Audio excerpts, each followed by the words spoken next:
kayo dito? Nabesiya po ako ngayon. Ako na dito ko sa Pateros kasi may pinatrabaho ko sa anak dito, yung dugtong sa bahay niya. Kasi yung province namin, Mindanao. Ilan taon na po kayo, kuya? 58 na. Ikaw? 53 po. 5. Widow na po ako. Ano po, 6 yung anak ko. Wala pang mga asawa. Binata't dalaga. Yung sa akin naman 5. 4 na. Ano po kayo? May asan po yung asawa niyo? Hiwalay na kami kasi may asawa na siya. Mahirap din kasi yung hiwalay. Hiwalay kasi. Siyempre, asawa mo, kasal po kayo doon. Oo, kasal kami. May 5 kaming anak. Kasi may asawa na siya kasi yung trabaho ko, palipat-lipat naman ang trabaho ko kasi sa Mindanao. Mahirap rin po kasi yung may asawa. Yung tapos kasal pa. Delikado po yung kasi. Mahirap kasi yung gulo. Kasi wala naman problema pa siguro kasi naghahabol yung asawa. Ganon. Mahirap kasi yung ganon. Hindi ko nga siya hinabol na may asawa na siya. Ako wala. Malalaki na po yung mga anak nyo? Oo, malaki. Malaki na. 4 na ang may pamilya. Isa na ibunso ko na lang ang wala. Ilang taon po yung yung panganay? 1990 yun. 33 yun. 1990 yun. Ako po yung panganay ko 31. Tapos yung bunso ko 14. Magsunod-sunod lang po kasi yung puro mga binata't dalaga pa po sila. Yung akin, ang bunso ko na lang yung 12 years nga bunso kong babae. Yun na lang. Siniportahan ko sa mama niya. Doon sa kanya yung bunso ko. Dati nanonood lang ako. Ngayon ako na pala dito. Nalilibang kasi rin ako dito kay DJ. Pag nanonood ako, ito libangan ko lang eh. Lagi ako nanonood dito. Ngayon lang po kayo dito? Pangalawa ko nang sali dito. Dito, yung una kong sali dito kay DJ, yung nakaraan na November 18 siguro yon. May nakausap ko. Tawagin mo si Jay. Davao yun, taga Davao. Ako po kasi yung province ko po kasi Antique talaga. Pero dito po ako. Ano nangyari sir sa kausap nyo, sir? Wala. Si DJ, yung nagkausap kami doon. Pagkatapos, tinawagan ko, nagkausap pa kami. Pangalawa, sinabihan ko na siya na pag-uwi ko sa January sa Mindanao kasi kasama yung anak ko doon. Pupuntahan ko siya. Sabi na, hindi pwede pupunta ka dito kasi wala akong bahay. Dito lang ako sa furniture sa trabaho niya. Wala naman. Palagi lang tayo nagkausap. Hindi tayo nagkakita sa personal. Yun. Wala na. Mabuti ngayon muna pag-uusap muna. Ba't nakilala niyo isa't isa, di ba? Oo. Kilala niyo muna yung ugali, kung ano yung ugali. Oo, yun na nga. Pero yung nakausap ko kasi yung mga anak, hindi papayag daw na ulit yung mama niya. Mahirap yun. Pwede, baka pa tayo dito pag pumunta tayo sa Davao. Wala. Davao pong layo, malapit lang yun namin kasi yung sa amin. Mindanao po ba yun? Mindanao po? Oo, mga boy. Ako po kasi yung province ko talaga Antique, pero dito ako sa Nueva Ecija dahil dito naging asawa ko dati. Kailang patay na siya. 5 years na. Okay kasi yun, malapit lang yun sa amin. Mga 450 na yung pamasahe, wala na. Kanila na yun, Davao. Kasi lang, hindi, pwede. Ayun. Sali ko ulit kay DJ. Malayo pa rin. Pangalawa niyo pa po ngayon, kuya? Pangalawa niyo na ngayon? Pangalawa na. Malayo pa rin. Umuwi ako sa Mindanao, malayo pa rin. Nandito ka sa Manila. Sige, mag-print mo lang tayo. Kahit ano. Wala naman okay lang naman pag dito lang ako sa anak ko. Dito kay lapit lang.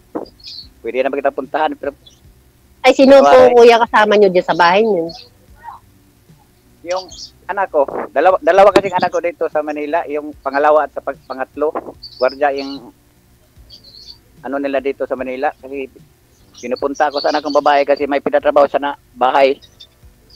Tinugtungan yung bahay niya kasi pag dito siya nag ano ng Panday Mason, mahal. Ko na lang naggawa kasi yun ang trabaho ko. Pagkatapos uuwi na sa Mindanao.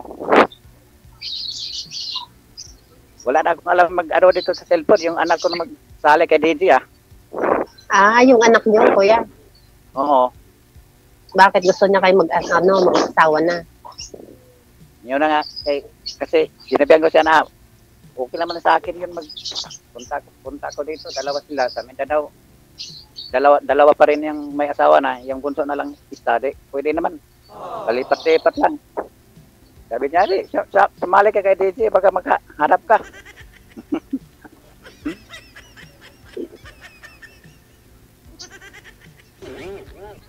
Ako ang tagal ko na yung nanonood dito eh. Tagal ko nanonood kay DJ. Nakakatuwa, ang saya nga niya. Iba-ibang Yun na, palagi ako nanonood kay DJ. May bahay kayo dyan? Yung tinitirahan nyo, bahay nyo yan? Yung bahay dito kami sa mga biyanan ko kasi naka-CB kami dito.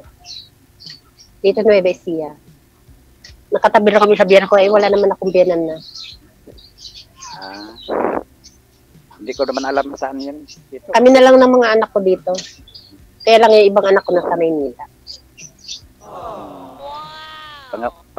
Pangalawa pa lang pupunta dito sa Manila. Hindi ko alam yung lugar niyan. Yung anak ko. Masyado niyan siguro. Kaya matagal na yan dito sa Manila. Nueva Ecija. Pwede ka magpasama sa mga anak mo. Papunta kay ma'am sa Nueva Ecija.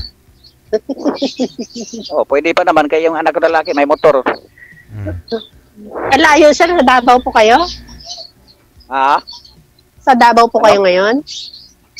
Wala, dito ako sa Patiro. Patiros. Manila Patiro sa Tana. Dito malayo. Kayang motorin Pwede. Umuwi yung bata ko nag-duty, pwede naman siguro parang yung day-off niya. Pwede. May motor naman. Kasi pag umuwi ako sa Mindanao, mas malayo na dito. Pag umuwi na Mindanao, dito. Malapit pa dito pag dito lang.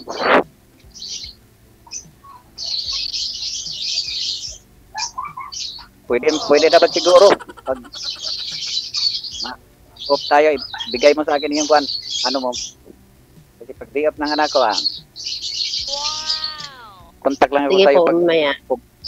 Pumunta kami dito sa inyo. Para kita tayo personal. Pwede. Nga lang, mga ilang oras biyahe, sabi nating pag motor, 4 na oras na lang, 4 na oras. 5, no? Siyempre, ihi pa kayo, mag-stop over kayo. Tagal DJ. Pag sa bus nga 3 hours. 3 hours pag sa bus. Oo. Mga 3 hours at kalahati pag traffic yun.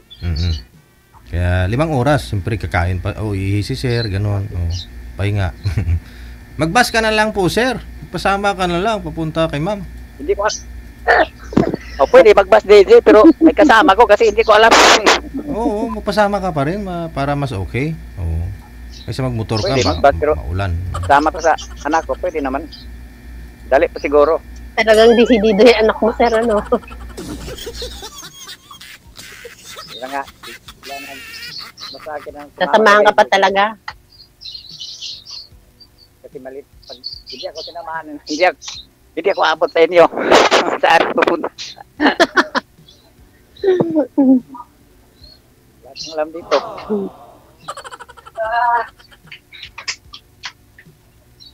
Pag may day off yung anak kong lalaki, kasi yung babae, duty pa rin, hindi ko lang samahin yung babae, yung anak ko lang na lalaki, samahin ko. Yung biyanan po ninyo, ma'am, ano ang nawala na? Lalaki po ba, babae?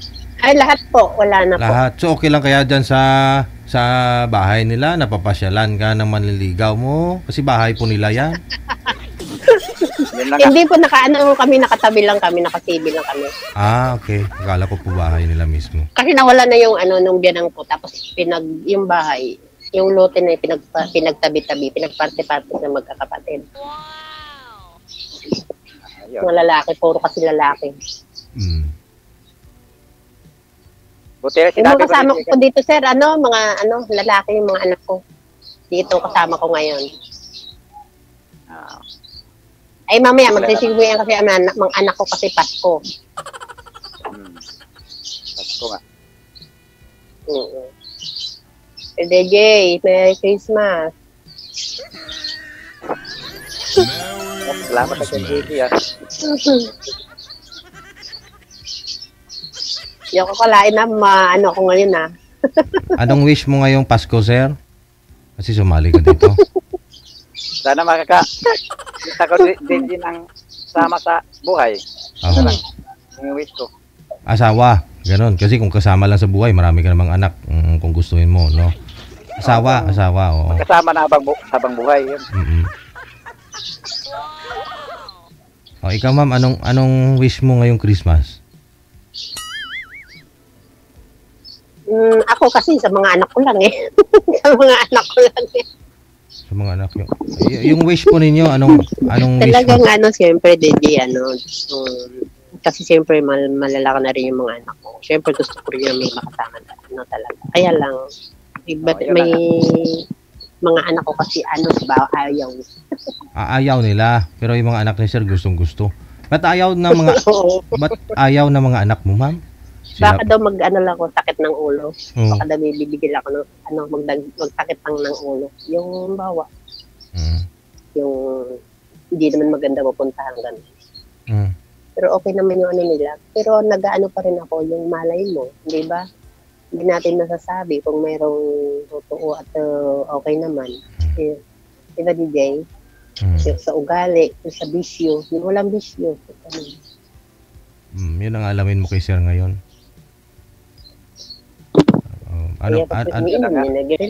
Anong bisyo mo, sir?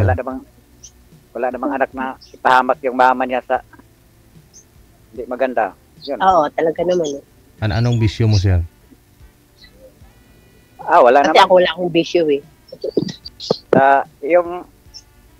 Sa binata pa ko, mag-sigarilyo, inom. Pero pag may anak na kong dalawa, wala na.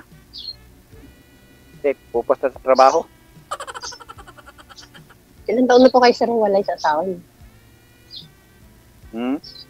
Ilang taon na kayo walay sa asawa niyo?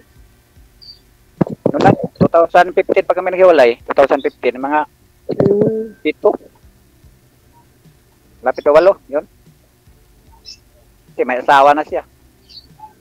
Yun, yung may anak na rin. Yung mga anak ko, yun ang sa akin. Kaya lang mahirap lang kasi yung ganyan, tulad ng kasal, di ba? Sa yung walang responsibilidad talaga na halimbawa, biyudo ka na. Yung kahit may walay kayo, basta hindi kayo kasal. Mas maganda yung kasi mahirap yung kasal din. Kasi yun pa rin yung nun. Kami, nag-iwalay kami pero may pinirmahan kami sa barangay. Pirma yung witness namin, yung mga anak ko, yung panganay at saka yung pangalawa. Ayun. May asawa na siya. Pero iba rin po kasi yung yung malinis, yung walang para hindi kinasal. Kasi hindi ako kinasal kahit nabluda ako. Hindi ako kinasal. Kahit marami DJ anak ko, hindi ako kinasal. Pero ngayon ma'am, kung sakali gusto mo pa ikasal? Yun na nga. Yun talaga gusto ko. Kaya ayaw ko kaya ayaw ko may sabit. So gusto mo sana mapakasalan ka ng makakasama mo ngayon? Ganun. Oo. Yun rin. Paano yan, sir? Yun pala. Paano yan? Yun pala. Yun ang Friend. Ma'am. Friend, di ba? Yun lang. Friend pala, sir. Kasal ako sa dating asawa ko, pero wala na. Mahirap Asawa kasi na yung ganun, siya. sir. Tapos may kasulatan kami. Hindi ka pwedeng ikasal, sir. Gusto ni ma'am na pakasalan mo siya kung sakali. So ngayon, gusto niya friend na lang kasi hindi ka pwedeng magpakasal sa kanya. Pwede naman.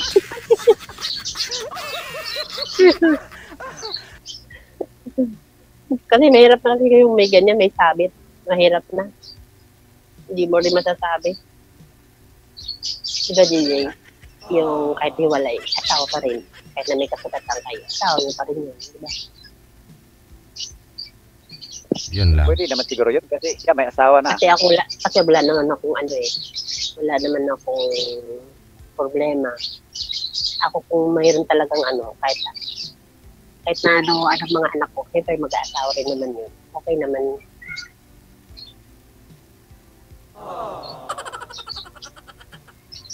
Yun lang. Okay na lang yun. Mag-friend na lang muna tayo. Oo, malay mo. Kasi mahirap yung ganun eh. Hindi may asawa, kaya ko yung walang asawa, byudo. Talaga yung walang sabit. Sige. Pwede naman. Kasal kasi. Matakot kasi ako ng mga ganyan kasal tapos baka mamaya. Kahit na may kasulatan kayo. Makadarating ang araw mabali wala yung kasulatan na susugod-sugod yung ganyan. Kung mahirap yun. Pero alam ko ma'am, pag may gano'n na sitwasyon, kahabol na yung asawa pag may anak tayo. Pero pag wala tayong anak, yun ang kaso natin. Pag may anak tayo dyan, adulteryo ang kaso mo dyan. Pero pag wala tayong anak, hindi siya makahabol kasi walang ebidensya.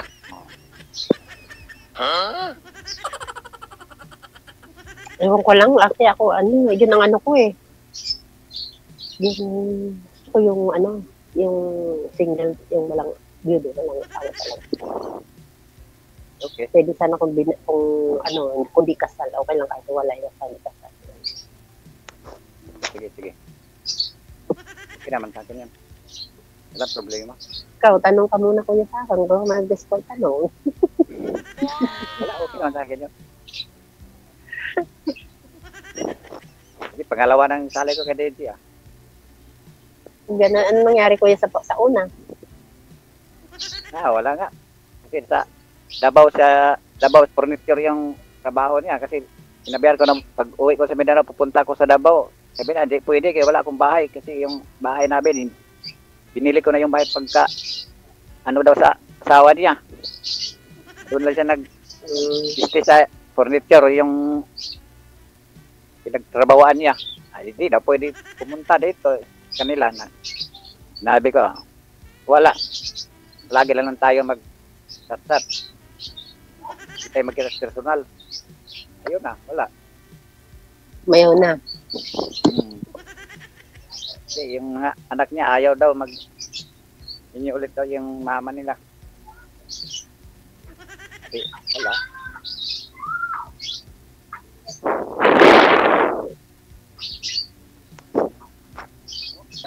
DJ, okay daw siguro DJ na wala namang kung tanong ikaw. Ikaw, wala na kuya. Ikaw, ano ba? May tatanong ko ba sa akin? Wala na kasi alam ko naman yung sabi mo. Alam mo naman yung kung ano yung part ko, ayaw ko, di ba? Yun na.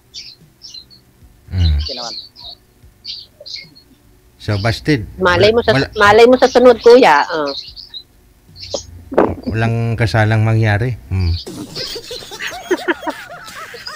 Pangat na. Wrong timing.